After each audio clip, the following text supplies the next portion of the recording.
K1600 engine bolts before.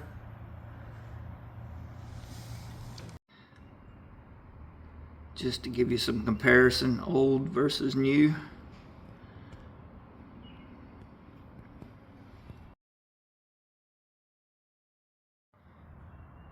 In total, there's 13 on the engine. Then I did these also. I did 6 of these. These are the 30mm length. I did 2 here. They're 30mm also on the bottom.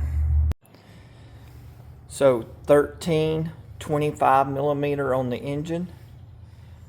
I did 6 30mm here and 2 30mm here on the right side.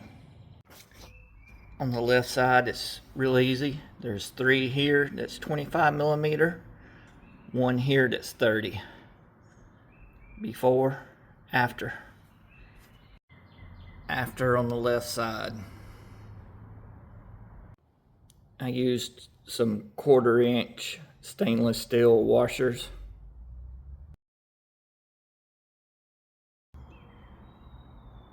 This is the bolt sizes I got.